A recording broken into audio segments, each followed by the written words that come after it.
Aku berlindung kepada Allah dari Yesus yang terkutuk. Boleh nggak? Boleh nggak? Saya pinjam nama. Boleh nggak saya pinjam nama Yesus? Abang tadi ada bilang abang tadi itu kan Alkitab salah, kan? Makanya ngomong kan jangan lanjut terus bang, abang terus lanjut baru titik terakhirnya. Tadi abang bilang itu Alkitab kalian itu salah, abang bilang kalian, bukan kami yang buat itu bang. Yang membuat Alkitab ini kitab kalian kan? Adalah di sananya. Ya itulah makanya aku katakan. Disitulah abang salahkan, jangan kami abang bilang. Lah ini kan kitab kalian. Apa bang? Mengenai saudaraku, kitab itu. Ini kitab kalian kan? Iya betul. Nah, itulah makanya saya katakan. Kalau salah emang kami salah bang? Tidak bang. Jadi yang salah siapa? Tidak salah. Ya yang salah dari sananya kalau memang betul salah. Kalau memang betul salah itu menurut abang, abang langsung aja ke sana mengatakan sama orang itu dari asal. Anda sudah tahu kitab Anda ini di dalam sampulnya Anda, ini sudah sampai di meja Anda ini. Anda sudah baca, di luarnya ada kata Alkitab. Tanyalah, ini kitab ini apa ini maksudnya? Kok ada kata Alkitab? Ini kan nama lain Al-Quran, Alkitab. Nama lain kitab suci Al-Quran itu adalah Alkitab. Sedangkan Bible tidak ada Alkitab. Tidak ada pernah di luar negeri ada orang menyebut buku kitabnya orang Kristen itu dan sebutan Alkitab, cuma di Indonesia. Apa tujuannya? Tidak ada di luar negeri orang menyebut Theos dengan sebutan Allah. Apa tujuannya? Tidak ada di luar Indonesia menyebut Paulus itu dengan kata Rasul. Tidak ada. Cuma di Indonesia. Apa tujuannya? Gitu loh. Pasti ada misinya. Misinya, ya itu tadi amanat agung. Jadikanlah seluruh bangsa menjadi pengikutku. Supaya orang Islam di Indonesia ini menjadi pengikut Kristus, maka ini harus tampil seperti kitabnya orang Islam. Gitu abang. Tadi bang, sebagaimana dulu awalnya itu Alkitab itu dibawa oleh pendeta, pastor ke Indonesia bang. Jadi itulah yang kami benarkan bang. Kalau memang itu menurut abang salah, kan udah saya bilang tadi, udah abang lapor ke sana langsung ke pusatnya. Karena bagaimana bang? Apa kan kalau pastor pendeta kehilang, lagi serius dia. Jangan diturunkan siapa itu? Moderator lagi di bawah kerjanya. Capek mungkin moderatornya ngantuk. Bang, semua ini memang kalau saya lihat penampilannya ini kayak pendeta saya ini. tapi belum tentu juga kan dibuka maskernya. Tolong bang, dibuka maskernya. Saya cuma melihat aslinya bang. Ada itu lagi viral tuh. Ada bang, ada kembaran saya ternyata. Siapa namanya? Iya. Santai ada kembaran aja saya. bang, santai aja. Kita cuma. Iya. Serius. Ada kembaran saya tuh, yang apa bintang komedian. Siapa namanya itu? Siapa tuh? Apa itu? Ada yang lagi viral. Bagaimana mau dibandingkan? Nggak pernah lihat tuh wajah. Ada sudah banyak. Ya bopak betul. Beda kali si bopak mah jelek. Gila kali. Bang ini. Saya juga suka lihat tuh apa, walaupun cuma nyimak aja tapi. Ya kan yang lain lah saja. Oke Bang Jas, thank you Bang Jas. Kita satu Sulawesi, saling mencintai Bang ya, dalam bingkai persaudaraan sebangsa setanah air. Oke siap Bang. Siap. Kita ini hanya mengedukasi aja, bertanya dan menjawab, membantah dan saling membantah untuk saling menguatkan argumentasi. Halo saudara Noce Bandari, dari mana Bang? Dari Maluku Utara Bang. Wis, Maluku Utara. Dekat Samarinda, bukan? Enggak, jauh. Oh, enggak. Timur. Oh. Kemana satu ya? Dekat Papua berarti? Enggak. Provinsi di Ternate, Pak. Oh, Ternate. Siap. Iya, tahu. Noce sudah sehat? Sehat Bang, sehat. Ada yang mau ditanyakan? Enggak, mengenai tema aja, hubungan Taurat dengan Silakan. orang Kristen. Iya, jadi maksud saya kalau Taurat itu memang kita di Bible itu memang bermula dari Taurat ya. Jadi ada hubungan antara perjanjian baru dan Taurat ini, sehingga kitab ini harus ada di dalam Bible, Bang.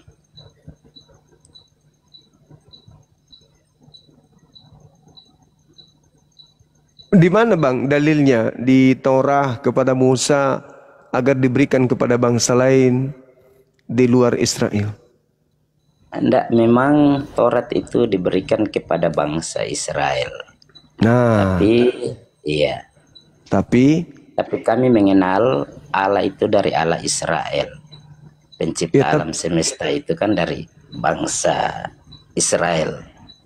ya sehingga diambil kitabnya gitu terjemahannya. Iya, karena memang kalau dirunut dari awal ya memang harus bermula dari situ.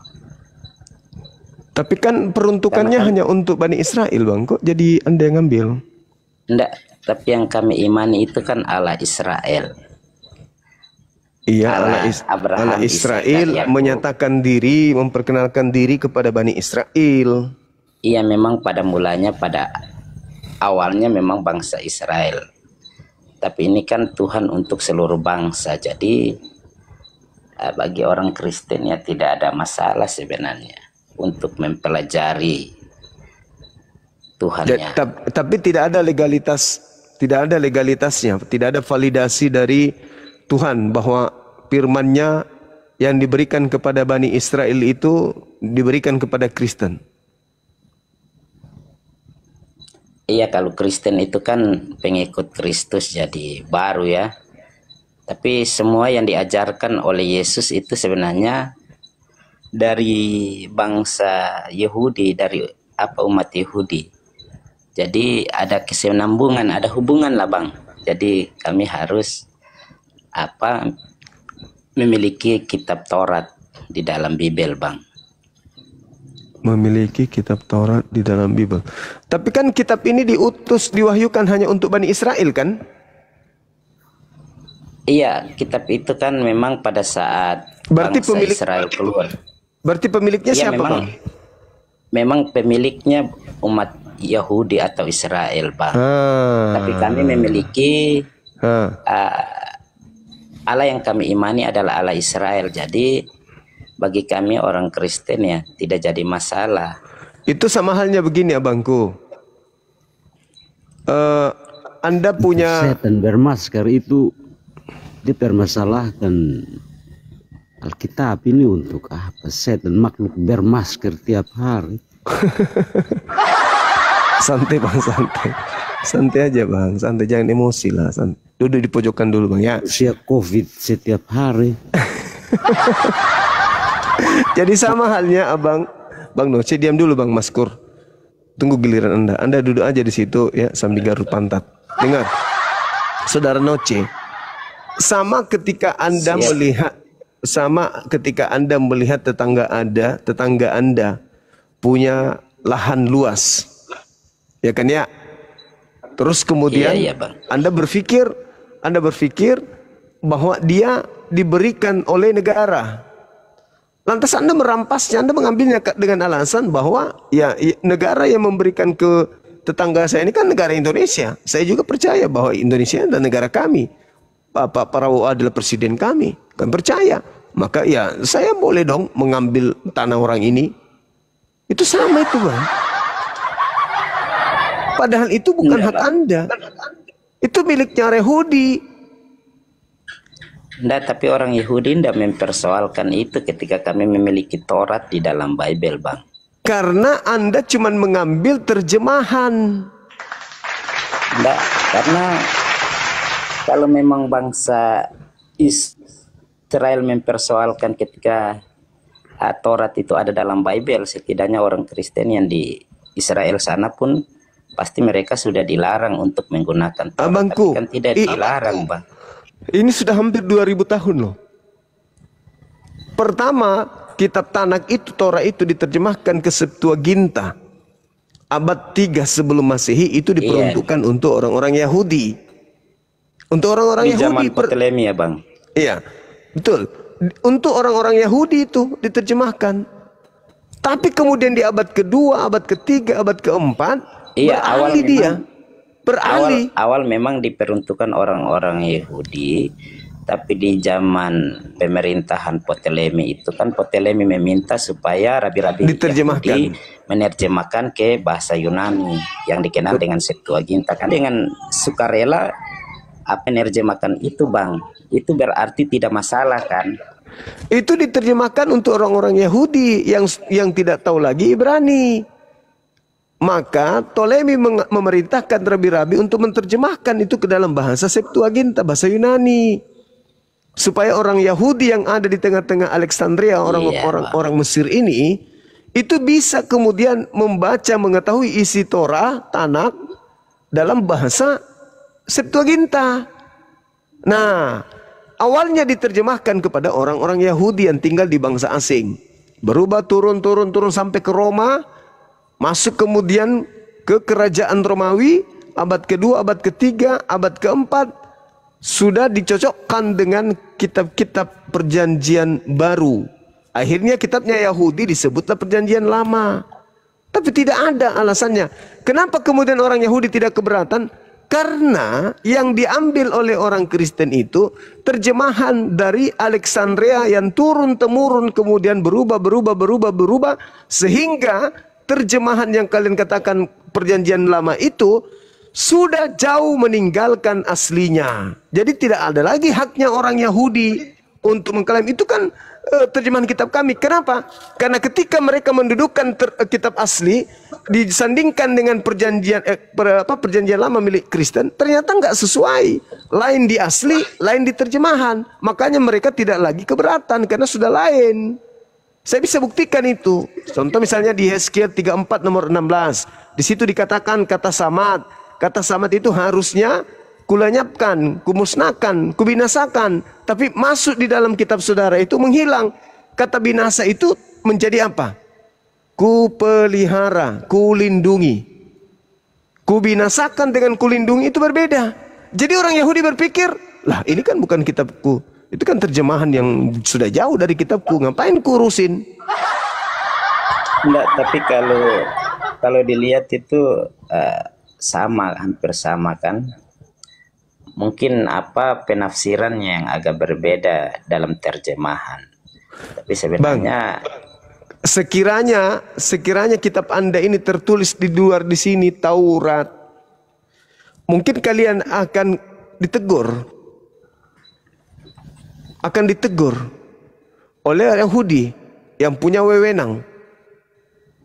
Karena isinya bukan Taurat.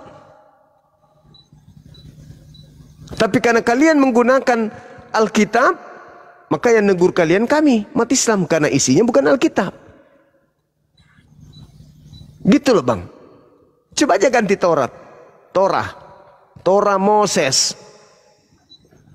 Pasti ditegur. Lah ini apa haknya orang Yahudi menegurnya? Sudah Alkitab, tulisannya kitab Kejadian lah. Sudah bukan lagi Torah aslinya. Cuman terjemahan dan meninggalkan kemudian cangkang yang asli. Itulah makanya muncul pertanyaan, kenapa kalian menggunakan kitabnya orang yang dimana hukum-hukum itu mengikat kemudian bangsa Israel, bukan mengikat di luar Bani Israel. Gitu, saudara. Jadi kalau saudara hanya mengatakan ya kami menggunakan karena kami begini, oh itu klasik, itu dari tahun 3 zaman Belanda itu sudah, itu jawabannya Bang. Tapi yang kita butuhkan di sini adalah bagaimana orang Kristen mampu menunjukkan data seperti di dalam Ulangan 5, di dalam Ulangan 5, Ulangan 4, Ulangan 6, Ulangan 33, bahwa hukum Taurat atau hukum-hukum yang diberikan Tuhan kepada Bani Israel itu diperintahkan Musa untuk mengabarkan kepada di luar Israel. Ada nggak seperti itu? Ternyata nggak ada. Berarti saudara menggunakan kitabnya Yahudi secara legal, ilegal. Zuma, Ya, di mana saudara? Itu Zuma. Jangan kau blokir Edis. Jangan kau congor di sini Zuma. Sini orang gak ada adabnya, ini orang Apa yang langsung kau naik katakan begini. tidak benar itu omong kosong kau. Kau dicari Nah, Edis.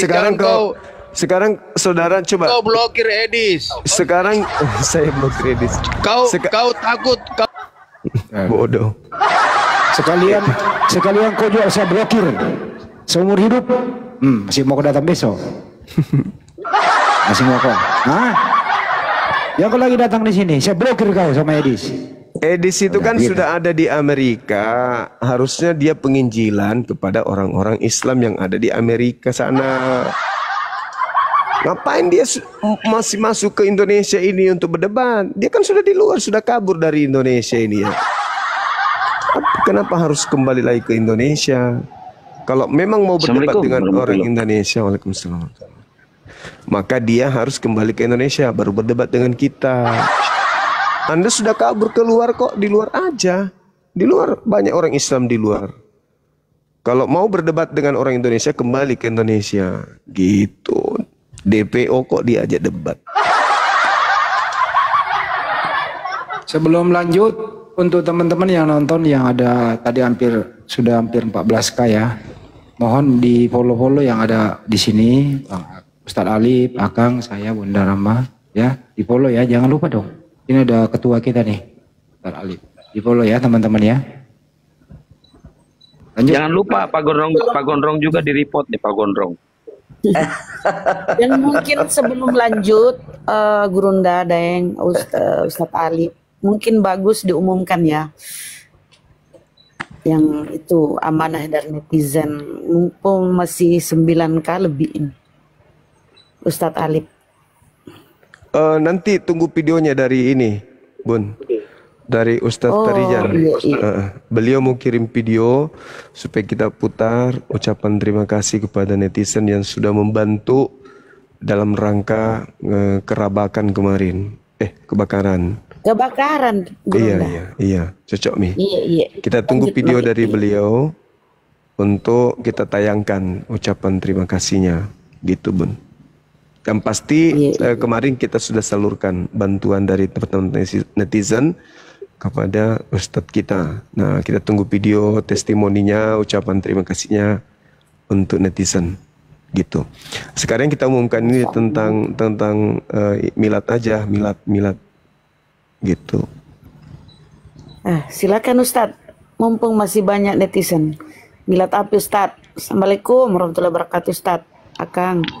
Waalaikumsalam warahmatullahi. Pak Gondrong diam dulu, jangan kemana-mana ya Pak Gondrong ya. Siap Bang.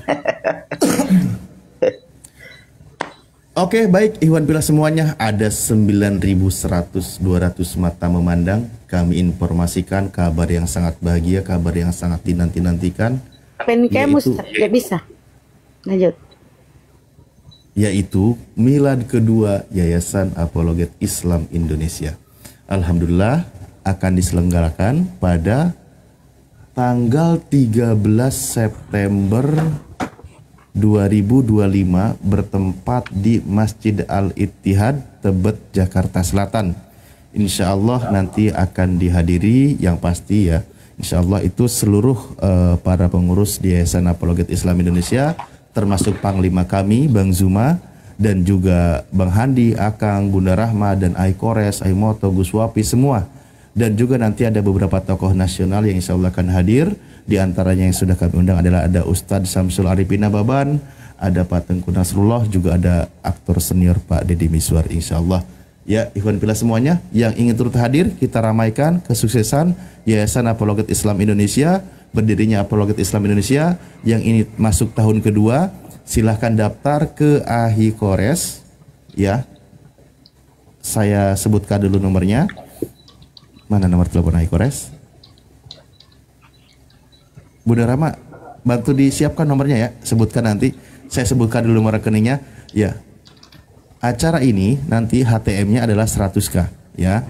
Buat yang ingin turut bergabung, ingin turut hadir, HTM-nya 100k, silahkan TF ke rekening Yayasan Apologet Islam Indonesia, nomornya 75 kali 51770. Sekali lagi saya ucapkan 7-nya 5 kali 51770. Nah, konfirmasi pendaftaran hubungi Ahikores, nomor teleponnya 0813 habis itu 3753 terus 4473 ya. Untuk konfirmasi pendaftaran 0813 terus 3753 habis itu 4473. Begitu ikhwan fillah semuanya ya. Kami tunggu kehadirannya. Insya Allah nanti kita berkumpul bersama di sana, silaturahim, mempererat dan memperkuat tali persaudaraan beserta dengan para guru kita semua. Oke, silakan dilanjutkan mungkin yang lain. Masya Allah, mantap. Lanjut. Apa dilanjut? Lanjut bang.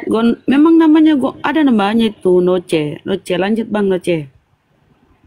Pak Noce ini penginjil guru. Suaranya kenceng ya. Bapak mau pecah gendang telinga. Oh pendeta dia berarti. Ah ini bisa ini bun, gedein dikit. Nanti boleh bantu di screenshot teman-teman.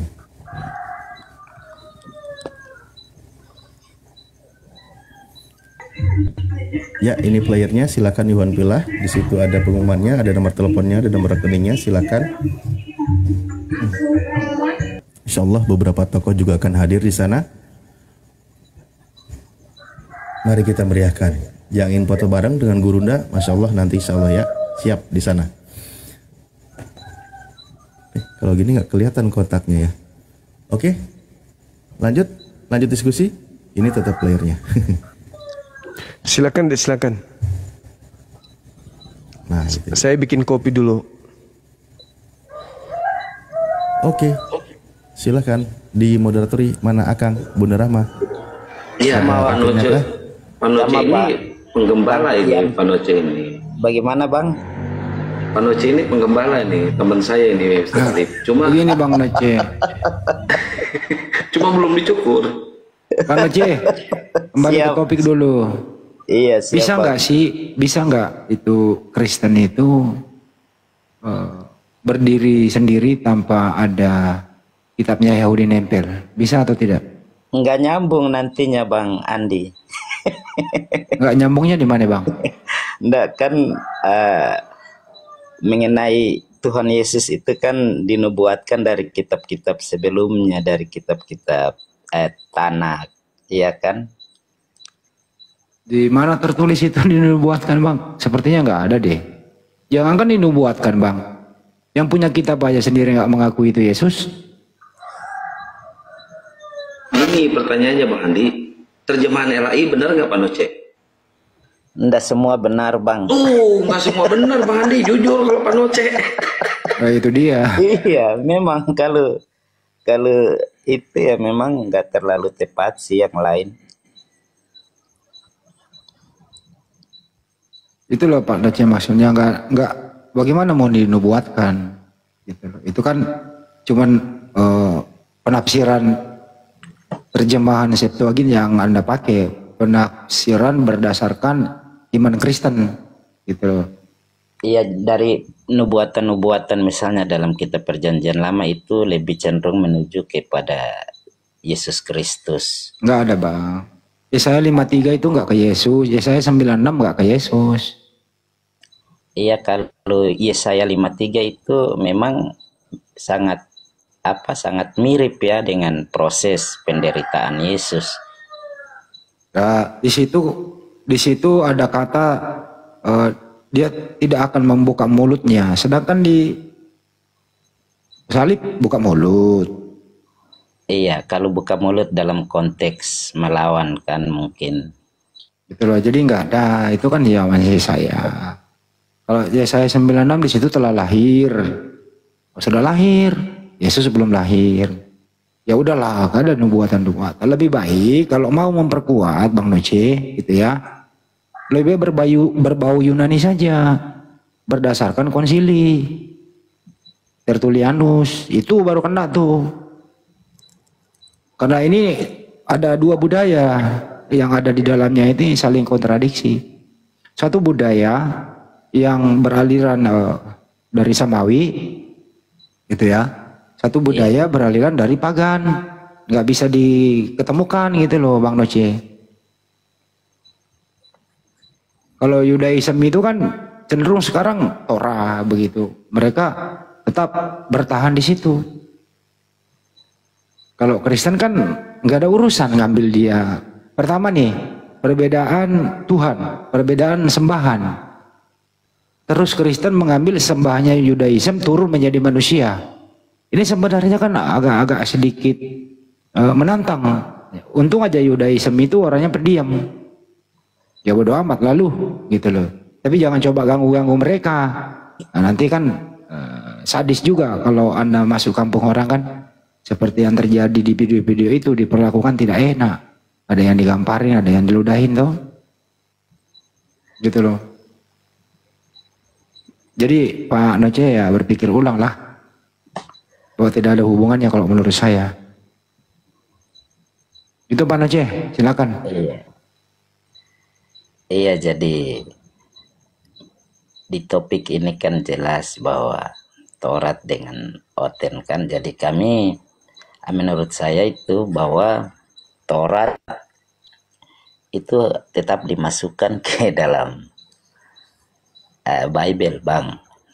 Karena itu ya, bahwa kami juga sangat percaya bahwa Allahnya Abraham, Ishak dan Yakub itu Allah yang kami imani, yang kami percaya. Beda Tuhan, Bang. Tuhannya Abraham, Ishak, Yakub itu kan akulah yang Tuhan pencipta alam semesta itu. Di situ belum punya nama, masih sifat-sifatnya kan begitu. Nah, gitu. Terus Tuhannya orang Kristen kan Yesus. Jadi yang disembah Abraham, Ishak dan Yakub sampai ke Nabi Musa itu sampai ke Yesus sendiri gitu ya. Itu berbeda Tuhan dengan Anda. Jadi enggak kena, Bang, itu barang. Serius. Enggak, sesuai dengan kesaksian Yohanes itu bahwa dia adalah Sang Firman. Sang Firman yang menjadi manusia kan, yang menjadi daging. Ya itulah Tuhan Yudaism lu turunkan menjadi manusia kan? Iya kan, Bang, begini. Nah itu dia. Kalau menurut Pak Noce, Tuhan Anda dengan Tuhannya Anda dengan Tuhannya Nabi Musa sama nggak? Sama. Tuhannya Nabi Musa siapa? Yod Hevafe. Kalau Tuhannya Bang Noce siapa? Kalau sang Bapa ya Yod Hevafe. Ya berarti Yesus bukan Tuhan. Kalau Yesus Tuhan sebagai nah, beda dong. Ya. Enggak, karena Yesus itu Sang Firman yang menjadi manusia. Bukan itu persoalannya, mau jadi apa kayak artinya Tuhan Anda Yesus. Tuhannya Nabi Musa bukan Yesus, jadi beda Tuhan. Iya, kalau yang di Kristen itu memang yang kami imani bahwa Tuhan telah menjadi manusia. Ya silakan saja, Bang, nggak diganggu itu. Mau Tuhan menjadi manusia, mau jadi apa? Iya. Silakan saja, tapi jujur bahwa Tuhan Anda itu berbeda dengan agama lain. Jadi baguslah kalau jujur. Pak Noce malam ini berkata, kami Kristen, Tuhan kami itu Yesus. Beda dengan Tuhannya para nabi. Selesai sudah. Sebenarnya sama, cuman Tuhan yang di Kristen itu telah menjelma menjadi manusia. Gimana sih, masa ada Tuhan menjadi manusia, Bang? Iya, Bang, kan Tuhan kan maha segalanya, maha bisa. Bang Noce, kalau Tuhan, Bang Noce, kalau Tuhan menjadi manusia, berarti nggak ada lagi Tuhan? Iya, just ada Tuhan. Siapa Tuhan itu? Kalau dia kan sudah jadi manusia nih, berarti nggak ada Tuhan. Artinya kalau yang dia dalam kekristenan itu bahwa dalam diri Yesus Kristus itu ada dua natur. Berarti ada bukan manusia. Tuhan menjadi manusia, Bang Noce. Tuhan ya masuk ke dalam diri manusia melalui kandungan Maria, lahir di bumi. Bukan Tuhan menjadi manusia, Tuhan masuk ke dalam diri manusia. Begitu barangkali bahasanya. Yang kami tahu itu Tuhan yang menjelma menjadi Menjelma kan manusia. menjadi sama aja tuh. Iya, Nah, Bang. setelah Tuhan ini menjelma menjadi manusia, berarti nggak ada Tuhan lagi. Iya, di dalam diri Yesus Kristus kan ada yang kami tahu itu ada dua natur Berarti ilahi. Tuhan masuk ke dalam diri Yesus. Tapi yang dipahami itu bahwa Tuhan menjelma menjadi manusia, ya Tuhan itu yang menjadi manusia, menjadi daging. Sang ilahi itu yang menjadi daging. Manusia ini Tuhan nggak? Manusia ya bukan Tuhan. Berarti nggak ada lagi Tuhan kalau dia jadi manusia. Enggak. Tapi berbeda Bang kalau di dalam keyakinan kekristenan. Gimana ya? Tapi saya nggak mau maksa sih. Ustaz, Ini bisa coba nggak? Bang Bisa Andi nggak dikit ikut coba. pusing ini? Silakan mau ikut pusing. Bang Andi dikit, Ya. Bang Andi dikit. Ya. Coba Pak Noce, Pak Gondrong. Siap, Tuhan Yahudi siap, itu Bang. makhluk bukan sih? Ya, Tuhan Yahudi itu makhluk bukan? makhluk. Tuhan Yahudi makhluk. Dari mana Iya. datanya Tuhan Yahudi makhluk? Coba Iya, tunjukkan karena- di Torah Tuhan Yahudi itu makhluk. Ya. Kalau teman-teman di bawah ini masih mempromosikan Edis di sini, saya akan blok satu-satu. Teman-teman di bawah nggak usah lah, kami juga kan ada HP di sini. Blokir Bang Handi, saya yang pantau. Udahlah, nggak usah lah gitu loh. Kalau Anda mau senang di sana aja. Jangan promosikan Edis di sini loh. Muslim kok promosikan Edis? Gimana sih kamu ini? Lanjut. Ya, coba saya minta datanya. Kalau Tuhan Yahudi itu makhluk, Pak Noce. Iya, maksudnya kalau yang dipahami makhluk itu kan ciptaan ya Bang. Iya, betul. Iya, makhluk. Nah, saya minta datanya kalau Tuhannya Yahudi itu adalah ciptaan, adalah makhluk. Ketika Tuhan berinkarnasi menjadi manusia ya. Itu Tuhan Kristen, bukan Tuhan Yahudi, Bang. Yang saya tanya Tuhan Yahudi.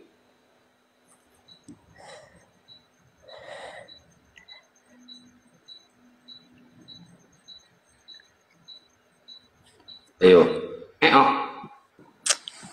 Jadi yang saya tahu ketika Tuhan menjadi manusia ya seperti itu Bang. Karena Tuhan itu ada tidak bisa digambarkan, maka di dalam diri Yesus Kristus menjadi gambaran sempurna bahwa itulah gambaran Allah yang Pak sesungguhnya. Gondrong, yang saya tanya Tuhannya Yahudi. Tuhannya Yahudi itu makhluk apa bukan? Kata Pak Gondrong tadi makhluk ciptaan. Nah, saya minta datanya. Enggak, begini Bang, kalau Tuhannya orang Yahudi itu kan ilahi ya. Tapi sifat-sifat yang dimiliki oleh manusia itu bersumber dari sang ilahi itu. Maka yang saya pahami bahwa Tuhan itu seperti gambaran manusia Jadi begitu Bang. persingkat, menurut Bang Noce, sekarang ini detik ini juga Tuhannya Yahudi itu Yesus atau bukan? Tuhan Yahudi di zaman dulu ya Bang. Sekarang. Kalau yang orang Kristen di Yahudi ya bukan Kristen, Yesus Yudaism sekarang ini, bukan kalau Kristen memang- Yahudi. kalau Orang memang Yahudi, Yudaism. Yudaism itu Tuhannya siapa sekarang? Kalau Yudaism memang mereka tidak mengakui bahwa Yesus itu sang Mesias.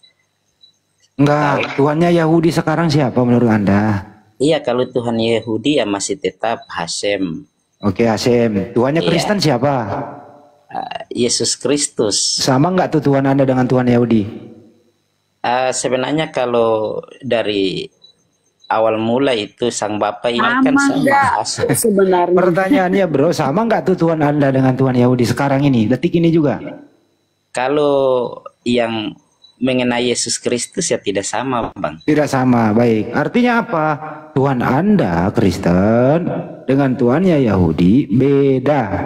Setuju? Iya. Iya, Artinya Yahudi kalau tidak sudah beda, tidak ada gunanya Torah lu pakai. Selesai, lanjut. Beda berarti Pak Noce. Iya, sebenarnya begitu. Orang Yudaism tidak akan percaya bahwa Yesus Kristus adalah inkarnasi Allah, begitu. Ustaz Ali masuk, enak ini sama Pak Noce tadi. Iya. Enggak, kurang garam.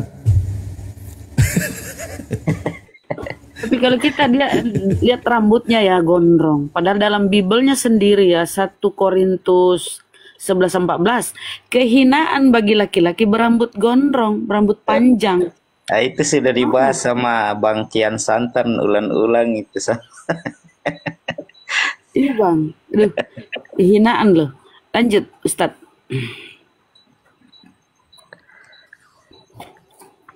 Ini cuma ada yang menarik aja sih ketika Pak Noce ini membahas beda tadi di situ. Karena di dalam kitab, misal ya, kalau saya pernah buka itu di Yesaya 44:24 seingatku. Di situ kan dikatakan, saya coba buka ya biar tidak dibilang ngarang. Yesaya 44 nomor 24. Beginilah firman Tuhan penebusmu yang membentuk engkau sejak dari kandungan. Akulah Tuhan yang menjadikan segala sesuatu, yang seorang diri membentangkan langit, yang menghamparkan bumi. Siapakah yang mendampingi aku? Ini Tuhannya Yahudi menggunakan kalimat satir lah mungkin lah ya. Siapakah yang mendampingi aku? Bahkan dia yang membentuk manusia sejak dalam kandungan. Kalimat tanya ini, siapakah yang mendampingi aku? Ada nggak Pak Tuhan yang lain selain Tuhan yang membentuk manusia sejak dalam kandungan? Enggak, dia memang Esa satu-satunya kalau dalam konteks ini Bang. Esa. Oke, mantap kalau gitu. Berarti memang tidak ada Tuhan yang lain selain Tuhan yang Esa ini. Iya, tapi kalau dalam konteks Yesus Kristus ini berbeda Bang. Enggak, ini konteks orang Tuhannya Yahudi. Iya, bukan, kalau Tuhan Yahudi Tuhannya memang Kristen. jelas bahwa misalnya Shema Israel, Adonai Elohenu, Adonai Ehad, itu jelas bahwa mereka, iya. Ada yang menarik lagi di sini Pak. Di situ dikatakan Tuhannya Yahudi ini yang tertulis dalam kitab Yesaya, yang membentuk engkau sejak dari kandungan. Kan Yesus tuh dikatakan berada dalam kandungan. Ketika malaikat Gabriel memberitakan kehamilan kepada Maria, engkau akan mengandung dan melahirkan seorang anak laki-laki. Berarti Yesus ketika berada dalam kandungan, yang membentuknya adalah Tuhannya orang Yahudi. Iya, karena dia dikandung dari Roh Kudus. Jadi atas pekerjaan. Iya, Tuhannya orang Yahudi yang membentuk Yesus di dalam kandungan Maria. Iya, yang membentuk daging dalam kandungan Maria. Betul. Oke, baik. Jadi Tuhannya orang Yahudi tadi membentuk Yesus di dalam kandungan Maria. Setelah dia lahir, jadi Tuhannya orang Kristen, gitu ya Pak ya? Bukan karena dia lahir kemudian kami menuhankan dia, bukan. Itu kalau dalam kepercayaan kekristenan bahwa kenapa Yesus kami percaya sebagai Tuhan, karena memang itu adalah inkarnasi Allah di dalam diri Yesus Kristus. Jadi Allah telah menjadi manusia, sang firman itu yang menjadi daging. Makanya kami percaya bahwa firman berarti itu, Tuhannya orang Yahudi tadi hilang jadi manusia. Iya, sebenarnya kalau gitu, umat Yahudi juga mau jujur, sebenarnya Tuhan yang mereka sembah itu telah menjadi manusia. Cuman kan mereka nggak terima juga kan Bang. Bukan. Kan tadi kalau di dalam kitabnya Tuhan itu yang membentuk manusia sejak dari kandungan. Bukan yang berada di dalam kandungan. Itu Tuhannya orang Yahudi. Maka ketika bangsa Yahudi melihat orang hamil, orang mengandung, ya pasti bukan Tuhan. Dia itu yang dibentuk oleh Tuhan. Kan begitu Pak jadinya. Ya kan? Nah, ketika Anda pahami bahwa Tuhannya orang Yahudi tadi yang berfirman di dalam kitab Perjanjian Lama berubah menjadi manusia di abad pertama, yaitu menyalahi konsep dari keimanan orang Yahudi. Karena di dalam kitab mereka dikatakan Elohim itu bukan manusia, sehingga ia berdusta dan bukan anak manusia. Bilangan 23 nomor 19 kan gitu. Iya, itu Bang. Tuhan yang benar.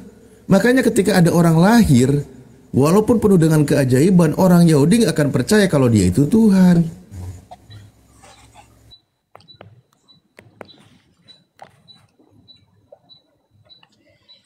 Silakan, Pak. Izin sebelum lanjut kita sapa MKC. Selamat malam. Selamat malam, selamat pagi saudara-saudariku semua. Silakan. Kirain jaringanku, ternyata Pak Noce lagi diem ya? Iya, saya lagi. Lanjut Pak Noce, tanggapin. Apa yang saya belum mendengarkan apa yang diceritakan tadi, masih kurang dengar. Iya, nyimak dulu Bang ya, MKC. Sekarang Noce. Iya, jadi kalau yang tadi mungkin yang telah disampaikan oleh Abang tadi itu mengenai Tuhan membentuk manusia dari sejak dalam kandungan itu berbicara tentang konteks apa karya Tuhan mungkin ya, tapi konteks Yesus ini berbeda menurut saya. Karena dia ini adalah yang ilahi yang telah menjadi daging. Itu dalam perjanjian baru ya. Karena Pak Noce, apa ya siap. Di dalam Maliaki 3 nomor 6, Tuhan itu tidak pernah berubah loh. Iya. Yang mengalami perubahan itu pasti makhluk. Karena Kalau ada yang menjadikan, merubah sesuatu. Iya, konteks Maliaki 3 tentang apa perpuluhan itu. Iya, tentang perpuluhan ya. Bahwa Tuhan tidak berubah dulu, kini dan selamanya. Ya Maliaki 3 1. Perpuluhan Tuhan tidak berubah. Iya, Maliaki 3 itu kan tentang apa persembahan kan?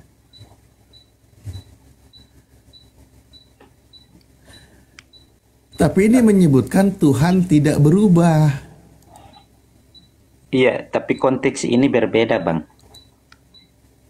Di sini Tuhan, kalau dalam Maliaki 3, Tuhan ingin menegaskan kepada bangsa Israel bahwa dia tidak berubah dulu,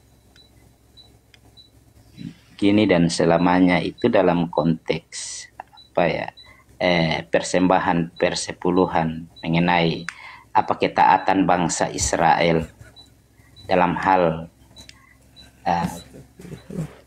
memberikan sedekah. Jadi perpuluhan nggak pernah berubah gitu Pak maksudnya?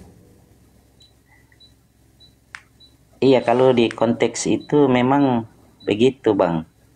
Karena konteks itu berbicara tentang Allah Israel yang tidak pernah berubah, yang membalaskan berkat-berkat terhadap umatnya. Itu dalam konteks itu yang dimaksudkan Bang. Akulah Tuhan, tidak berubah, dan kamu Bani Yakub tidak akan lenyap. Tuhan itu tidak berubah. Akulah Tuhan, tidak berubah. Itu Tuhan. Nah sekarang kita juga melihat contoh di dalam Ibrani 13 nomor 8 seingatku. Berkaitan dengan Yesus. Itu kan dikatakan juga. Yesus itu tetap sama. Baik dulu, hari ini, dan sampai selama-lamanya. Dikatakan Yesus tetap sama itu dia sebagai apa Pak di situ Pak? Yesus tetap sama itu seperti semula. Maksudnya dia tetap Allah. Contoh berarti di dalam 1 Yohanes, di dalam 2 Yohanes 1 nomor 7 ayat itu salah kalau gitu Pak. Karena harus percaya Yesus itu sebagai manusia. Iya, memang yang kami percaya dalam iman Kristen bahwa dalam diri Yesus itu ada dua natur. Ya kan, natur manusia dan natur Allah. Enggak, di sini kan dikatakan Yesus Kristus tetap sama baik kemarin maupun hari ini dan sampai selama-lamanya. Yesus itu tetap sama. Yesus tetap sama ini dia sebagai manusia atau bukan manusia, Pak? Iya, karena sebenarnya dia dulu sampai selama-lamanya dia Tuhan. Berarti ya, Bang. Bukan manusia?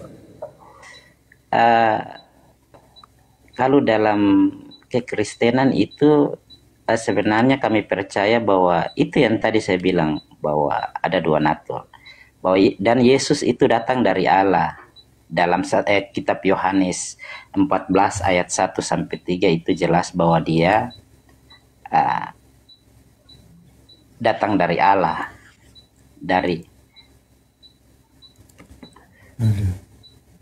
Iya, Yesus datang dari Tuhan. Segala sesuatu itu datangnya dari Tuhan, Pak. Di dalam Yakobus 1 nomor 17, segala sesuatu itu dari Tuhan. Pemberian dari Tuhan itu, semua anugerah dari Tuhan. Bahkan di dalam 1 Yohanes 4 nomor 4 pun dikatakan, kamu berasal dari Tuhan, anak-anakku, dan kamu telah mengalahkan nabi-nabi palsu itu, sebab roh yang ada di dalam kamu lebih besar daripada roh yang ada di dalam dunia. Tuh, para murid-murid Yesus juga berasal dari Tuhan. Apakah yang berasal dari Tuhan adalah Tuhan? Ya bukan, Pak. Kalau semuanya berasal dari Tuhan adalah Tuhan, ya semuanya Tuhan, Pak.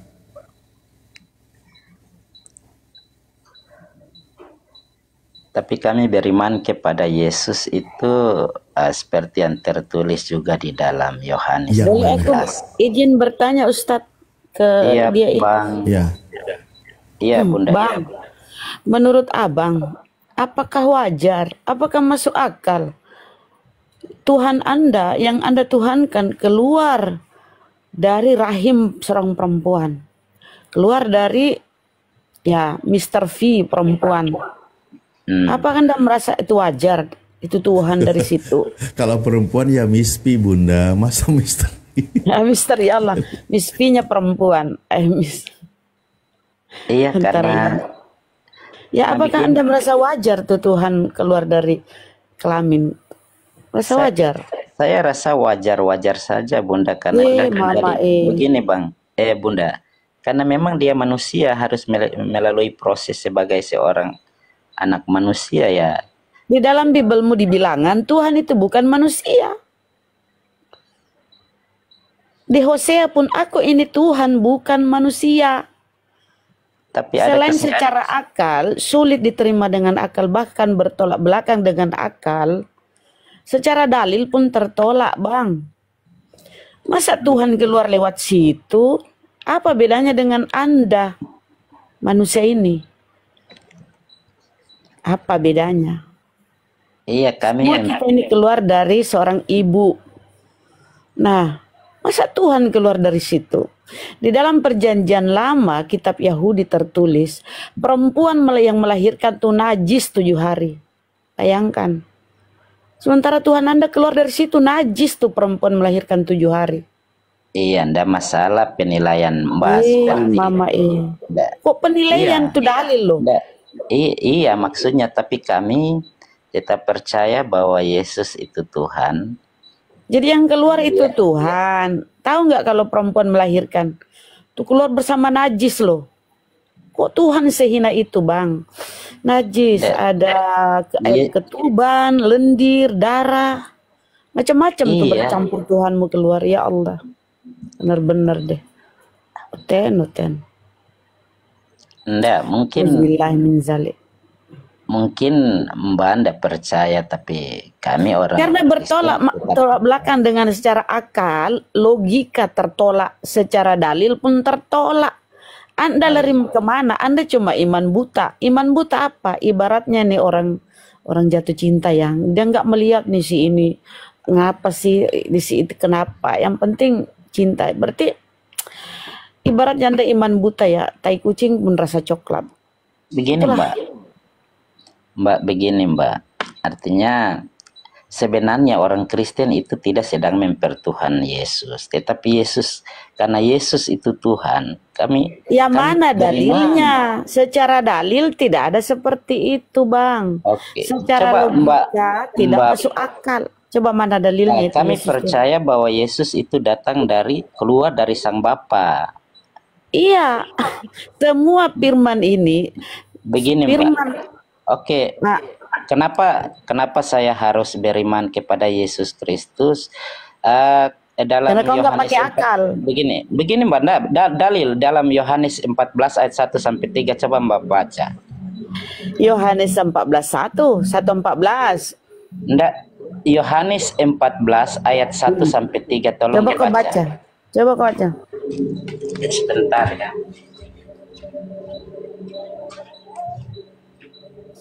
Memang mereka dimatikan akal ya. Tuhan itu maha suci loh. Masa Tuhan sehina itu keluar dari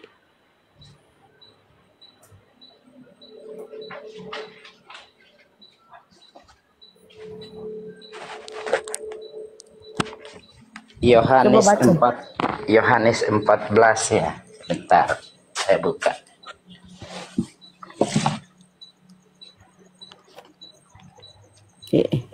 Yang jalan-jalan itu kali. Bentar, saya buka. Silakan Ustadz, kalau masuk silakan. Lanjut aja.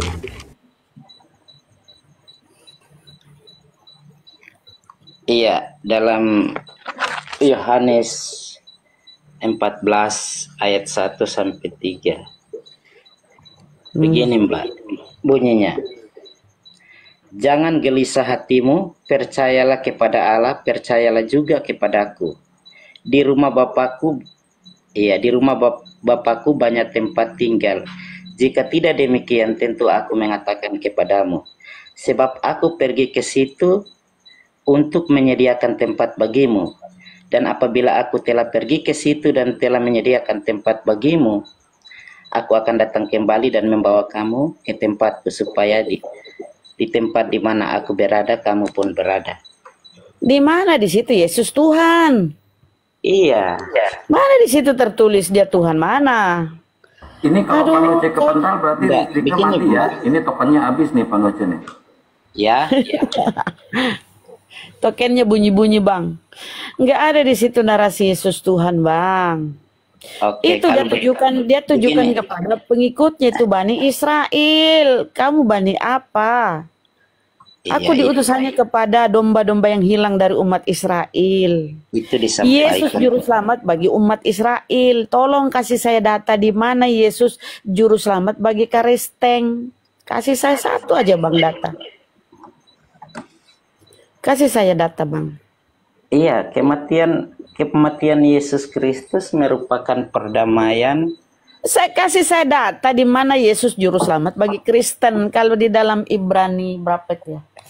Yesus adalah juru selamat bagi orang Israel. Itu yang kita baca di Bibelmu. Tapi kalau Yesus juru selamat bagi Kristen seperti yang kau iman, tidak ada sama sekali bang. Yesus mendedikasikan dirinya atau diutus oleh Allah untuk Bani Israel. Iya, Bukan karena untuk dunia aku berdoa, tetapi Begini, untuk Mbak. mereka aku berdoa, mereka yang telah Engkau berikan kepadaku. karena pada waktu itu begini. belum adanya agama Kristen. Belum Tapi adanya konteks agama. yang- Nah, makanya Yesus tidak mengenal Kristen. Si Paulus Iya. lah itu ajaran Kristen berasal dari Paulus si Kristus palsu.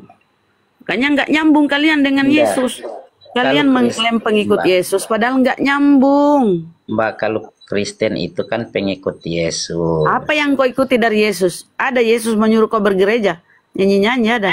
Mana datanya Yesus menyuruh kau bergereja? Ngaku-ngaku klaim sepihak itu ngaku-ngaku Iya, pengikut Kristus. kalau begitu yang Mbak pahami gereja itu apa? Ya gereja tempat kau nyanyi-nyanyi, doa-doa. Itu kan keliru, Yesus Mbak. tidak bergereja, Yesus ke sinagog. Dia orang Yahudi taat dengan hukum-hukum Torah. Umur 8 hari disunat. Kau apa? Tak ada nyambungnya. Makanya aku bilang, kalian ini sebagai orang Kristen, percaya dirilah dengan kekristenan kalian. Jangan domplang sana, dompleng sini. Kayak parasit, kayak kuman. Kenapa nggak percaya diri dengan Kristenmu yang berasal dari Roma sana? Bahasa Enggak. Bibelmu kan bahasa Yunani. Kristen itu bukan berasal dari Roma, Mbak. Kristen itu kan pengikut Pusat Kristen di mana? Kristen mula-mula itu apa? Katolik. Pusatnya di mana? Kan di Roma sana. Kristen bermula itu dari Antioquia, Mbak. Iya, penamaannya di situ oleh si Paulus. Tidak laku ajarannya ini di Yunani, di Israel. Dia bawa ke Athena. Di Roma sana dia kembangkan. Kenapa diterima di sana? Karena pagan. Dijadikanlah 25 Desember hari kelahiran Dewa Matahari sebagai kelahiran si Yesus. Jadilah Natal 25 Desember.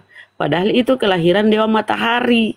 Kong kali kong diterima di sana ajaran si Paulus. Jadilah di sana agama kekaisaran. Ya, menyebar ke Eropa, dibawa oleh penjajah, masuk ke Indonesia. Jadilah kau Karesteng. Jadi nggak ada nyambungnya sama Yesus. Saya sudah terangkat. Coba kita buktikan ajaran Yesus ke surga, ke langit. Ajaran Yesus dengan yang kau iman itu apa? Apa kesesuaiannya? Apa samanya? Apa?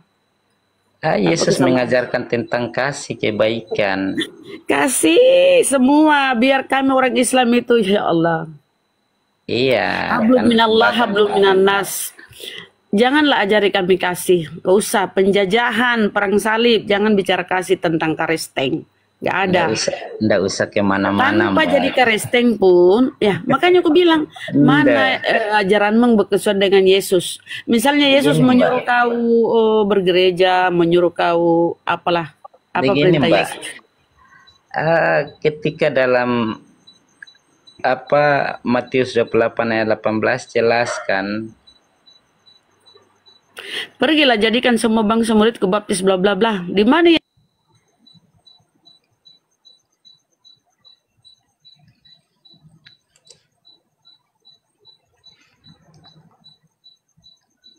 Wah, Bunda Rahma pakai bahasa Rosi, jadinya kepental tuh, bla bla bla bla bla.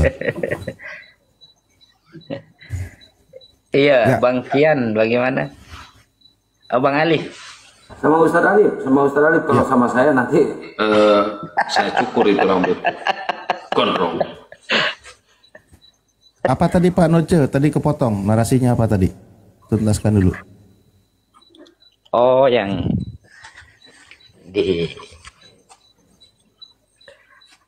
Matius 28 ayat 18. Iya, apa poinnya yang mau disampaikan dulu di situ biar nanti kami tanggapi juga. Iya, kan segala kuasa itu kan telah diberikan kepada Yesus. Ya Yesus memberikan perintah amanat agung itu untuk menyampaikan kebenaran ke seluruh dunia kan. Nah, jadi kami beriman lewat itu, Bang. Oke, segala kuasa telah diberikan kepada Yesus, kan gitu? Iya. Oke, ada masa berlakunya kekuasaan Yesus?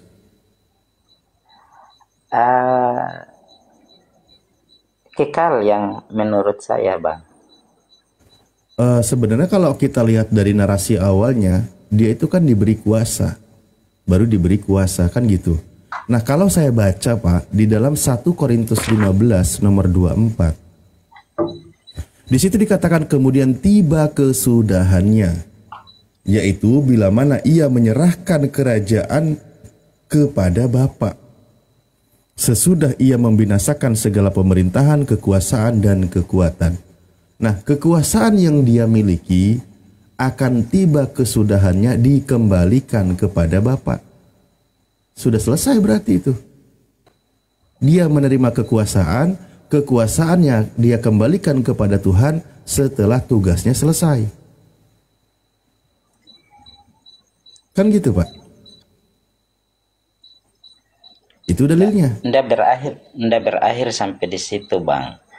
Karena juga Yesus berkata di dalam bernubuat dalam Matius 25:31 kalau tidak salah itu bahwa dia akan bertakhta di atas kemuliaan. Yang kami tahu yang bertakhta di atas kemuliaan itu kalau kemuliaan itu tidak ada masalah. Matius 19:28 juga nanti bersama dengan murid-muridnya itu di atas tahta juga. Iya, tapi bersama dengan ke-12 muridnya.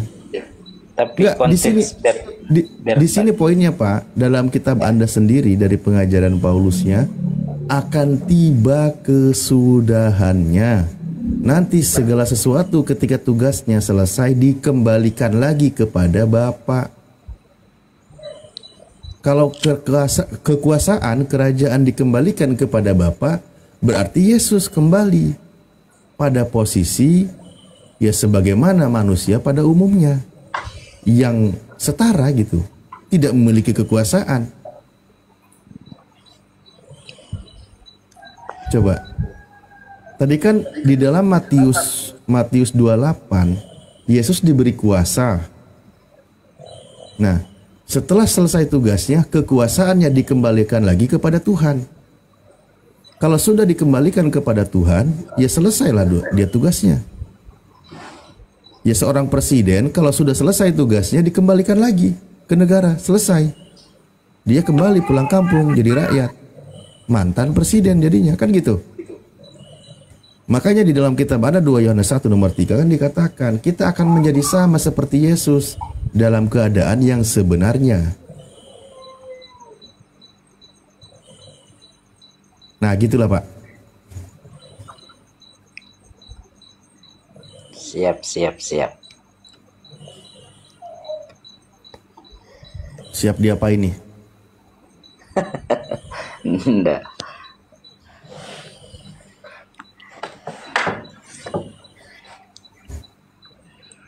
Pak, kira-kira pertanyaan apa yang sulit dijawab, Pak?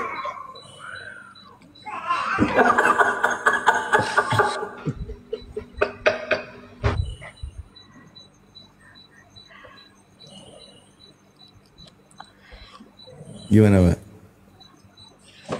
Enggak, kalau saya ya tetap bahwa ketika Yesus berkata bahwa dia bertakhta di atas kemuliaan, berarti bicara kemuliaan ini kan bertakhta di atas kemuliaan kan kecuali sang ilahi itu sendiri, Bang.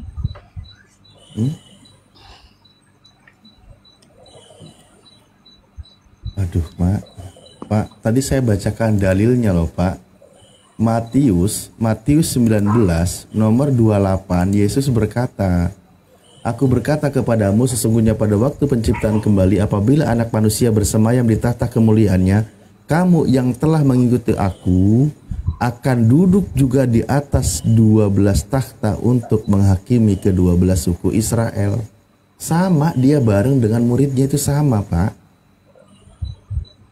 Sama loh, itu pernyataan-pernyataan Yesus sama. Ini yang maksain dia itu Tuhan ini siapa sih sebenarnya? Dari tadi bingung saya. Dalil-dalilnya nggak sesuai deh kayak gitu perasaan. Emang nggak bisa lah kita diskusi pakai data kayaknya, Pak. Soalnya Bapak ketambal terus sama datanya. Nah, apalagi kalau kembali ke tema hubungan Taurat dengan orang Kristen.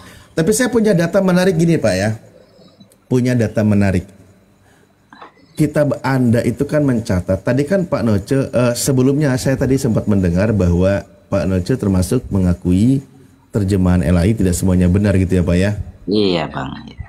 Oke, saya tidak akan mempertanyakan mungkin di sesi yang lain, karena di sini ada sebenarnya merujuk kepada originalnya itu kan menggunakan kata theos. Oke, di dalam iman Anda tadi kan mengatakan bahwa Yesus itu adalah Tuhan yang nuzul turun ke bumi kan menjadi manusia kan gitu.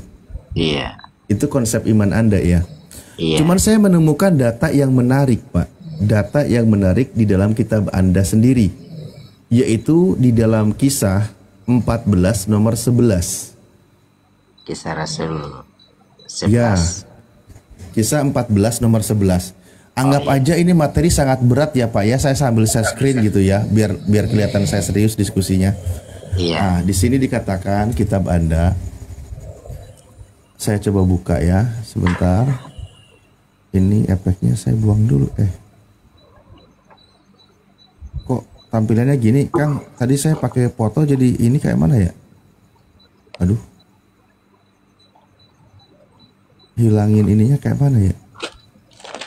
Ngilangin foto yang tadi, Oh, gini. Oke. Ah, ini. Nah, ini kitab Anda, Pak, di dalam kisah 14 nomor 11. Di sini dikatakan kan bahwa ketika orang banyak melihat apa yang telah diperbuat Paulus, mereka itu berseru dalam bahasa Likaonia. Di sini dikatakan dewa-dewa telah turun ke tengah kita dalam rupa manusia. Nah, di sini dewa-dewa di sini kan menggunakan original itu kata theos. Ya, jadi theos telah turun ke bumi dalam rupa manusia. Pemahaman tentang dewa turun ke bumi atau Tuhan atau theos turun ke bumi dalam rupa manusia, ternyata ini sudah ada ajaran sebelumnya, Pak. Dan di sini bangsa menggunakan bahasa Likaonia. Saya pengen tahu, Pak, ini maksudnya dalam bahasa Likaonia ini dari bangsa apa dan pemahaman apa ini, Pak? Iya, kalau itu memang dalam kepercayaan sebelumnya mereka mungkin mengenai ajaran pagan, mungkin di mana dewa itu bisa menjadi manusia, dan mereka tidak memahami sebenarnya yang diajarkan oleh Paulus itu, bahwa yang Paulus ajarkan itu sebenarnya berbeda dengan yang mereka pahami, karena mereka hanya melihat secara. Jadi menurut Pak Noce bahwa ajaran tentang Tuhan, theos, dewa turun ke bumi dalam rupa manusia, itu ajaran sudah ada sejak zaman dahulu dan itu adalah ajaran pagan gitu ya, Pak ya? Iya, sebenarnya kalau kita lihat dari konteks ini sebenarnya sudah ada yang sudah ada kepercayaan sebelumnya bahwa dewa menjadi manusia. Tapi dalam konteks ini yang dimaksudkan oleh Paulus, maksudnya yang diajarkan oleh Paulus ini, yang dilakukan oleh Paulus ini berbeda dengan yang dipahami oleh orang-orang pada saat itu, Bang. Tapi kalau memang yang dimengerti dewa yang turun menjadi manusia ya sudah ada sebelum, Bang. Kalau dari konteks ini kan. Kalau gitu berarti benar iman Anda itu sejalannya dengan konsep ajaran ini, Pak. Di sini memang dikatakan mereka itu berseru kegirangan dalam bahasa mereka sendiri, ya kan? Sebab rakyat biasalah yang berseru dalam bahasa Likaonia, sebuah dialek bahasa Yunani. Dewa-dewa telah turun ke tengah kita dalam rupa manusia. Jadi konsep ajaran Tuhan turun ke bumi dalam rupa manusia itu ternyata sudah ada dalam ajaran dewa-dewa Yunani, kan gitu. Iya. Mereka menyangka bahwa Paulus dan Barnabas turun ke tengah-tengah mereka dari awan-awan dan bahwa mereka semacam makhluk ilahi yang berkuasa yang tidak lebih rendah daripada dewa meskipun dalam rupa manusia. Gagasan ini sangat sesuai dengan pemahaman tentang Tuhan menurut kepercayaan orang apa ini, Pak? Kepercayaan mana? Kafir. Iya. Kepercayaan kafir. Jadi konsep tentang Tuhan turun ke bumi dalam rupa manusia itu konsep ajaran kafir, Pak. Iya, tapi konteks ini kan yang mereka pahami seperti itu, yang mereka artinya masyarakat di situ memahami bahwa seperti ini itu. Moderator kopi putih turunin dong, kayaknya tidur. Ya ini kan kitab Anda, ini yang menjelaskan, penjelasan dalam Matthew Henry bagaimana historinya. Nah, dalam pemahaman orang Yunani, mereka sudah sangat familiar dengan konsep Tuhan turun ke bumi dalam rupa manusia, kan gitu? Iya, dewa kan yang dimaksudkan mereka itu. Dewa di sini theos, theos itu Tuhan juga. Nah, tadi Pak Noce konsep imannya menjelaskan bahwa Tuhan turun ke bumi menjadi manusia, kan gitu? Iya. Kira-kira sama atau beda, Pak? Sebenarnya mirip, kalau dilihat mirip. Oh, mirip. Berarti konsep iman Anda mirip dengan konsep agama pagan Yunani? Iya, kalau mau jujur sebenarnya mirip, Bang. Iya. Berarti kamu mengikuti konsepnya Yahudi. Nah, itu iya, memang kalau konsep Yahudi mereka tidak percaya bahwa Sang Hasem itu menjadi manusia. Kan memang mereka nggak percaya. Nggak percaya, ternyata kiblatnya tentang Tuhan turun ke bumi dalam rupa manusia itu dari ajaran bangsa Yunani. Kan gitu. Ajaran bangsa Yunani, bukan ajaran Yahudi. Kitabnya boleh ngambil dari bangsa Yahudi, tapi tentang rasa, penjelasan, vibes-nya apalagi itu nuansanya Yunani gitu. Kan gitu. Sama ini loh Pak, sebenarnya sama. Kalau di dalam konsep mereka mengatakan, tapi oke lah saya bilang beda kalau mereka kan mengatakan Tuhan turun ke bumi dalam rupa manusia. Kalau di dalam Kristen mengatakan Tuhan turun ke bumi dalam rupa manusia, beda itu Pak. Iya, tapi yang dipahami oleh masyarakat pada saat itu ya, yang mereka pahami bahwa Rasul Paulus sedang mengajarkan seperti yang mereka imani, bahwa dewa turun, dewa menjadi manusia begitu. Tapi sebenarnya konteks yang berbeda yang diajarkan oleh Paulus, iya Bang ya, saya paham. Iya betul. Artinya ini kan tentang pemahaman Tuhan turun ke bumi dalam rupa manusia. Itu memang sudah familiar di tengah bangsa Yunani. Bagaimana kepercayaan zaman dulu, zaman pemahaman tentang dewa Zeus, dewa Hermes, dan dewa-dewa yang lainnya kan gitu. Itu sudah ada pemahaman seperti itu. Iya, memang kita tidak bisa pungkiri karena memang sebelum apa yang diajarkan oleh Paulus, bangsa Yunani telah mempercayai bahwa dewa menjadi manusia. Iya. Akhirnya ketika Paulus dalam pengajarannya mereka menganggap bahwa seperti itu ketika Paulus mengadakan mujizat-mujizat dan mereka berpikir bahwa itu adalah dewa yang telah menjadi manusia. Padahal ini konteks yang berbeda, Bang. Iya, contoh kalau kita buka Yohanes 1:14, kan versi Kristen itu kan nuansanya, penafsirannya, pemahamannya kan merujuk kepada yang tadi, Pak. Iya, di sini mirip kan firman kalau itu telah menjadi manusia. Nah, dalam imannya Kristen ngambil tafsiran pemahamannya itu selaras dengan pemahaman bangsa Yunani yang mengimani tentang para dewa, kan gitu. Sementara kalau dalam pemahaman orang Yahudi nggak kayak gitu. Sebagaimana tadi di dalam Yesaya 44 nomor 24, Tuhan itu justru yang membentuk manusia sejak dari kandungan. Bukan Tuhan itu berada di dalam kandungan, bukan gitu. Tuhan itu yang menciptakan manusia, bukan Tuhan yang menjadi manusia. Itu kalau dalam penjelasan kitabnya orang Yahudi, kan gitu. Tapi kalau dalam pemahaman orang Kristen, ini sebenarnya gini ya. Contoh begini, firman itu telah menjadi manusia. Firman itu tuh firman yang mana? Ya firman sebagaimana yang disampaikan juga kepada Maria di dalam Lukas 1. Sesungguhnya engkau akan mengandung dan melahirkan seorang anak laki-laki dan engkau hendak menamai dia Yesus. Itu kan firman Tuhan itu yang disampaikan kepada Maria melalui malaikat. Nah, ketika hari haknya terjadi, maka firman itu benar terbukti menjadi manusia. Kan gitu, firman Tuhan itu benar terbukti.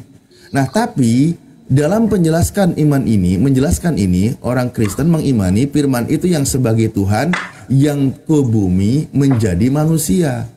Nah, maka pemahaman seperti itu sejalan dengan pemahaman bangsa Yunani. Nah, dalam pemahaman bangsa Yunani, konsep tentang dewa, theos, Tuhan turun ke bumi dalam rupa manusia, itu pemahaman bangsa kafir gitu.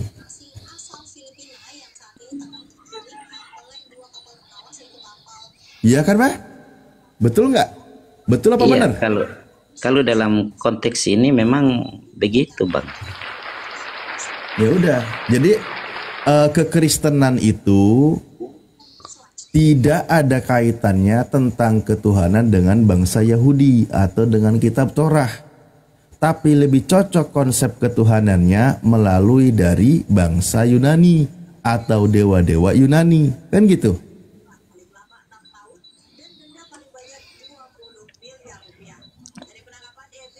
Kalau dari senanya mirip sama konsep pagan.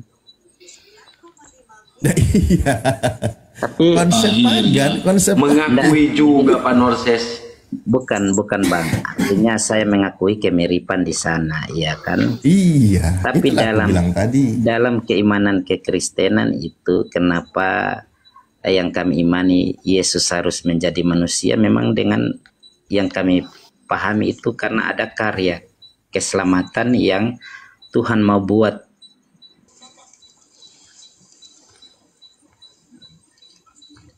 Ya, is okay membahas tentang Yesus, membuat karya keselamatan dan sebagainya. Itu tidak ada masalah. Tapi kalau diimani sebagai Tuhan yang menjadi manusia, itulah yang bermasalah. Sehingga kiblatnya itu merujuk kepada konsep dewa-dewa Yunani. Itulah Pak. Makanya di dalam penjelasan beberapa dari ahli juga ya kekristenan tentang konsep ketuhanan yang dijelaskan di dalam Kristen, terutama konsep Tritunggal, itu merujuk kepada ya konsep dewa-dewa. Konsep dewa-dewa, apalagi Tritunggal itu kan dikenalkan oleh Tertullian, seorang penyembah berhala di abad kedua. Bagaimana dia membuat sebuah konsep yang dikenalkan, dirumuskan di tengah bangsa Yunani, ya cocoklah diterima, kan gitu. Kitabnya boleh, ngambil kitab terjemahan bangsa Yahudi ambil, tapi penjelasannya, pemahamannya ngambil dari bangsa Yunani, kan gitu. Misal satu kalimat contoh, ketika ada manusia, ada utusan Tuhan yang dipanggil sebagai anak Tuhan, Benai Elohim, anak Theos, atau bahkan dikatakan Tuhan itu sendiri, itu dalam pemahaman bangsa Yunani, bangsa Yahudi, dia bukan Tuhan.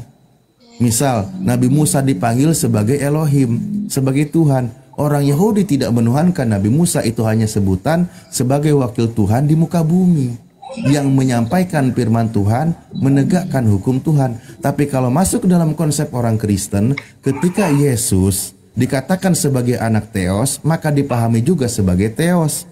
Kenapa? Karena dalam konsep dewa-dewa terdahulu ada anak Zeus, Hercules. Hercules ini juga Theos. Nah, itu lebih cocoknya ke sana. Itulah yang masuk dalam rumusan Trinitas nanti.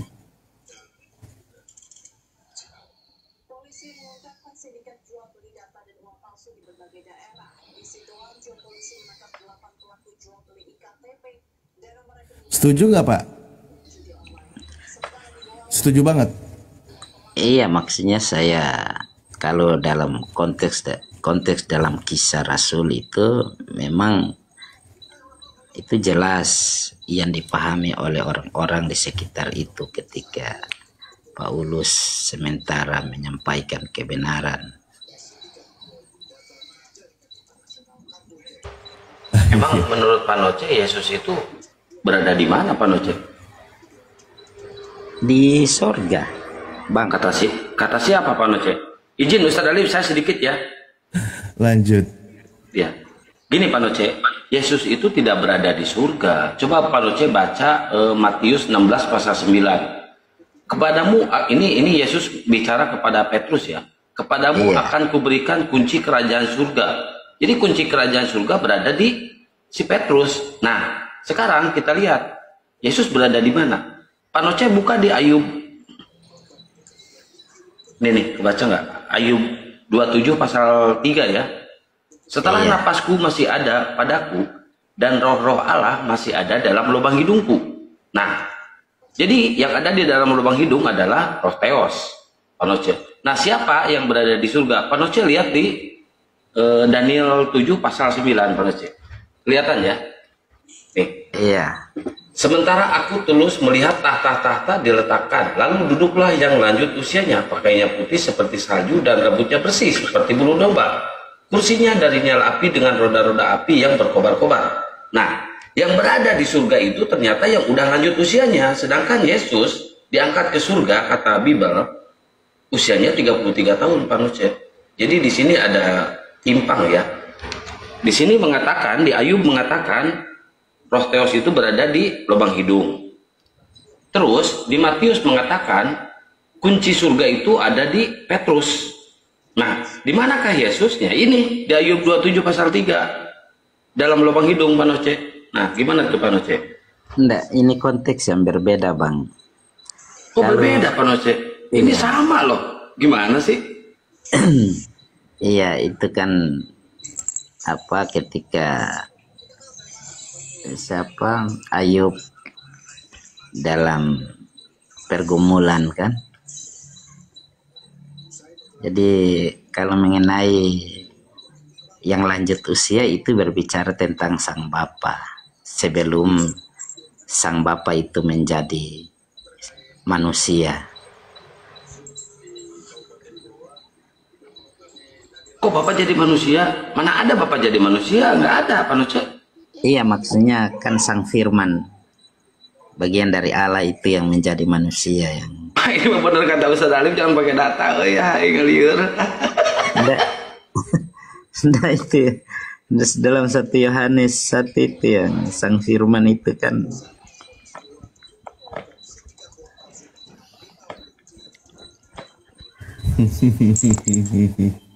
Jadi Ya, tapi mengenai memberi kunci kerajaan itu kan ya, Yesus memberikan kunci kerajaan. Berarti Yesus itu kan pemilik kerajaan. Dia memberikan kunci untuk. Pak Noce, Yesus itu belum masuk ke surga, kuncinya ketinggalan di Petrus. Nah, Yesus itu sekarang berada di mana? Berada di Ayub 27 pasal 3. Karena apa yang berada di surga itu? Di Daniel 7 pasal 9. Itu udah jelas loh. Konteks yang berbeda, Bang. Kok konteksnya berbeda? Tapi kan jelas-jelas Yesus naik ke surga. Dalam Yohanes 14 juga yang saya sudah baca itu, dia ke surga menyediakan tempat bagi kami. Begitu, bagi kita lah. Sekarang saya tanya, kunci surga ada di siapa? Tuhan Yesus memberikan kunci kerajaan kepada Rasul kepada Petrus. Nah, kunci surga ada di Petrus, gimana mau bisa masuk? Kuncinya aja ada di Petrus. Karena di Petrus itu adalah gelambang gereja, Bang. Nah, mulai ngadi-ngadi nih, mulai ngarang nih. Enggak.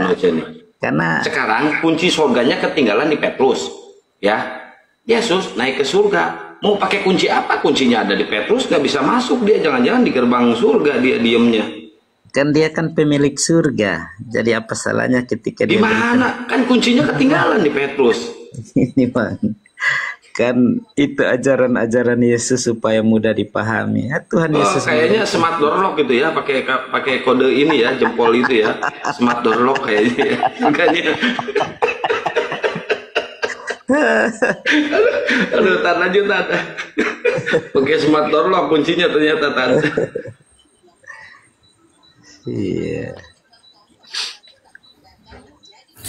Ya, kalau saya jadinya lebih seru membahas yang tadi, Pak Norce. Ketika sejarah yang tadi kita bahas, Pak Norce juga berdasarkan data yang memang akui, memang kemiripannya itu ke dalam konsep pagan Yunani. Begitu kita buka tentang sejarah konsep yang dibuat, sejarah yang dibuat, yang tadi saya sampaikan. Ini saya buka data ya, kira-kira nanti Pak Norce itu gimana. Saya yakin Anda udah lebih paham duluan lah. Tapi sebagai bahan edukasi aja kan. Ini juga sering saya sampaikan. Di sini dikatakan nih, nanti kalau Pak Norce ini data salah, ya Bapak instruksi aja. Di sini dikatakan Trinitas adalah kata Latin yang berasal dari istilah Platonik trias yang berarti 3. Kata ini hanya berdasarkan filsafat manusia, ini kan? Bukan berdasarkan konsep Alkitab. Diperkenalkan oleh Tertullian di abad kedua, seorang penyembah berhala yang kemudian menjadi seorang filsuf dari salah satu bapak dari gereja Katolik. Nah, benar nggak Pak data ini? Iya, benar. Kalau data mengenai apa Tertullian, siapa? Iya, Tertullianus. Iya. Tentang ajaran-ajaran bahwa ada karena 3 teos. Memang Trinitas itu kan diajarkan oleh Tertullianus ya. Nah, benar kalau gitu. Makanya ini sejarahnya, di dalam sejarahnya kan nih. Di sini dijelaskan, ini kan sejarah Trinitas, websitenya juga dari Trinity. Banyak dari para uskup yang membentuk doktrin Trinitas condong pada ilmu Yunani dan Platonik yang mempengaruhi pandangan kerohanian mereka. Bahasa yang mereka gunakan untuk menerangkan doktrin Trinitas diambil langsung dari ajaran Platonik Yunani, yaitu kata trias yang berarti 3, yang diadopsi sebagai bahasa Latin Trinitas yang diterjemahkan dalam bahasa Inggris Trinity. Dengan demikian Trinitas tidak berasal dari ayat Alkitab. Sebagai seorang filsuf, melainkan dilahirkan oleh seorang ilmu filsafat. Para pakar Yunani mendapat pengaruh besar dari Plato, dari himne Plato. Makanya tadi kan Yohanes 1 nomor 1 kan himne Plato itu di abad ke-4 ke-5 sebelum Masehi ini kan, yang diagungkan sebagai seorang filsuf terbesar di antara semua filsuf Yunani. Plato telah ditanamkan dengan ilmu Trinitas. Dia percaya bahwa semua agama kuno memiliki 3 Tuhan. Dia kemudian memperkenalkan definisi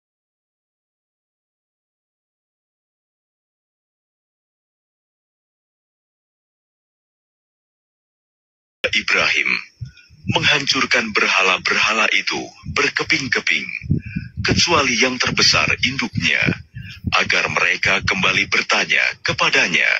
قالوا من فعل هذا بآلهتنا إنه لمن الظالمين. Mereka berkata, siapakah yang melakukan perbuatan ini terhadap Tuhan-Tuhan kami? Sungguh, dia termasuk orang yang zalim. قالوا سمعنا فتى يذكر